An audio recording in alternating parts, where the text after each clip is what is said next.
Baik, Assalamualaikum warahmatullahi wabarakatuh. Selamat pagi, 10 MIPA SNHN 1 Semarang. Bagaimana kabarnya pada pagi hari ini?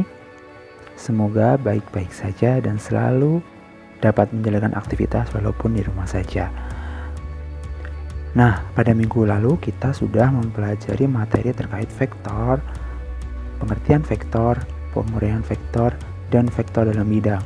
Nah, pada pertemuan pada pagi hari ini kita akan membahas materi terkait penjumlahan dan pengurangan vektor. Nah, sebelum kita mulai pembelajaran pada pagi hari ini, marilah kita berdoa menurut agama dan kepercayaan masing-masing. Berdoa dipersilahkan. Berdoa selesai. Nah, sebelum kita mempelajari terkait pengurangan dan penjumlahan vektor, kita terlebih dahulu harus mengetahui trigonometri. Nah, untuk materi trigonometri akan saya ulas terlebih dahulu, di mana trigonometri ini menggunakan prinsip Pythagoras, yaitu x kuadrat ditambah y kuadrat sama dengan r kuadrat. Dengan sudut alfa, beta, dan ini adalah 90 derajat.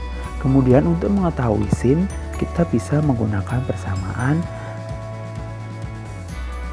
sisi yang ada di depan sudut per sisi miring, atau lebih dapat dikenal dengan sin demi, sin depan miring. Kemudian untuk cos adalah cos sami, samping per miring. Dan untuk tan itu adalah sisi depan per sisi samping atau tan desa. Nah, lalu kita bisa melihat berapa sih sin alfa, cos alfa, tan alfa, sin beta, cos beta, dan tan beta. Nah, untuk sin alfa adalah y sin depan sudut, sisi ada di depan sudut dibagi sisi miring r. Untuk cos adalah sisi yang berada di samping sudut dibagi dengan sisi miring. Dan untuk tan itu adalah sisi yang berada di depan sudut dibagi dengan sisi yang berada di samping sudut. Begitupun dengan sin beta, cos beta, dan tan beta.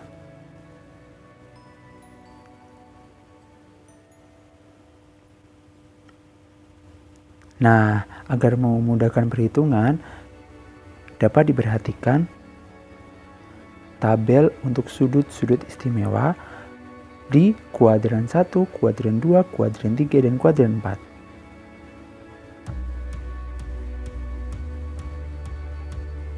Nah, untuk di kuadran 1, hasil semuanya adalah positif.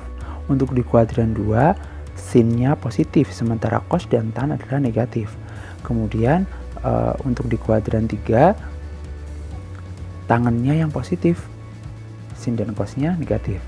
Dan untuk di kuadran 4, cosnya saja yang positif. Nah, lalu kita akan langsung masuk pada materi penjumlahan dan pengurangan vektor.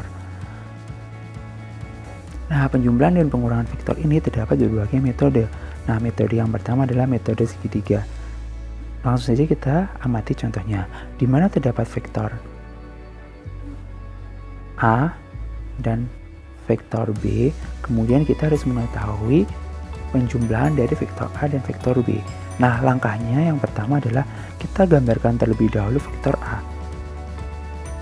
Kemudian di ujung vektor A kita tambahkan vektor B, sehingga menjadi resultan yaitu vektor A ditambah vektor B. Kemudian ada contoh lagi di mana terdapat vektor A juga dan vektor B dengan arah yang berlawanan dari contoh yang pertama. Lalu bagaimana resultannya? Kita terlebih dahulu gambarkan vektor A, kemudian vektor B dengan arah yang berlawanan, sehingga minus B, sehingga resultannya adalah A min B. Nah, minus vektor B adalah vektor yang sama dengan vektor B akan tetapi berlawanan arah. Ingat ya, minus B itu adalah vektor yang berlawanan arah dengan vektor B. Untuk metode yang kedua adalah metode jejer genjang. Nah, di mana terdapat vektor T dan vektor S, kemudian kita buat garis bantu sehingga membentuk jejer genjang seperti ini. Sehingga resultannya adalah ini, terdapat vektor T dan vektor minus S. Vektor min S adalah vektor yang berlawanan arah dengan S, seperti kasus pada metode segitiga. Lalu kita buat garis bantu sehingga membentuk jejer genjang. Lalu, nah ini dia, berarti T minus S. Nah, sekedar informasi, kekurangan dari metode jejer genjang ini, satu kali lukisan hanya dapat digunakan untuk mencari resultan dua buah vektor. Contohnya adalah S dan T. Untuk resultan yang terdiri dari 3 buah vektor memerlukan 2 jejer genjang, 4 buah vektor memerlukan 3 jejer genjang, dan seterusnya. Jadi, metode jejer genjang ini lebih banyak step by stepnya. Nah, metode selanjutnya yaitu metode poligon. Metode poligon ini adalah metode yang digunakan untuk menjumlahkan atau mengurangkan vektor yang lebih dari 2. Ingat, lebih dari 2 ya. Langsung saja kita amati di mana terdapat vektor A, vektor B, dan vektor C. Untuk cara penyusunannya sama dengan metode segitiga dan metode jejer genjang. Pertama kita gambarkan terlebih dahulu vektor A, vektor B, dan vektor C, sehingga menemukan resultan A plus B plus C. Kita amati lagi ya contoh selanjutnya, di mana terdapat lagi vektor A, vektor B, dan vektor C yang arahnya berlawanan dari vektor C pada contoh yang pertama. Lalu kita gambarkan vektor A terlebih dahulu, vektor B, dan vektor C-nya ke bawah. Sehingga resultannya adalah A plus B min C. Nah, minus vektor C adalah vektor yang sama dengan vektor C akan tetapi berlawanan arah. Ingat, vektor itu adalah besaran yang punya nilai dan arah. Jadi, arah sangat berpengaruh untuk perhitungan vektor. Selanjutnya, kita akan mempelajari metode analisis. Metode analisis merupakan metode untuk mencari resultan suatu vektor dengan perhitungan. Nah, kita amati terlebih dahulu contohnya ya. Di mana terdapat vektor P1 dan P2 yang membentuk sudut alfa. Nah, kita terapkan seperti metode jejer genjang. Kita buat garis pembantu sehingga kita dapat mengetahui resultannya. Nah, sehingga dari resultan tersebut terbentuklah sudut baru di mana terdapat sudut beta yang merupakan sudut antara R dan P1 dan sudut alfa min beta yaitu sudut antara R dan vektor P2. Lalu bagaimana cara untuk mengetahui resultan vektor tersebut? Untuk mengetahui resultan vektor tersebut dapat menggunakan persamaan akar dari vektor P1 kuadrat ditambah vektor P2 kuadrat ditambah 2 kali vektor P1 kali vektor P2 dikalikan dengan cos alfa. Lalu untuk arahnya bagaimana? Nah, jangan khawatir, untuk arah dari resultan vektor tersebut juga dapat dicari dengan menggunakan persamaan resultan per sin alfa sama dengan vektor P1 per sin alfa min beta sama dengan vektor P2 per sin beta. Nah, lalu kita langsung ya mempelajari terkait vektor perpindahan. Sebelum kita mempelajari vektor perpindahan, ada yang tahu apakah itu perpindahan? Ya, betul sekali. Perpindahan merupakan perubahan posisi antar partikel pada waktu tertentu. Baik, kita langsung lihat penerapannya saja ya. Di mana terdapat sumbu X dan sumbu Y. Kemudian A itu berjarak vektor R1. Lalu terdapat titik B yang berjarak R2. Nah, lalu kita harus mengetahui perpindahan dari titik A ke titik B atau titik B ke titik A.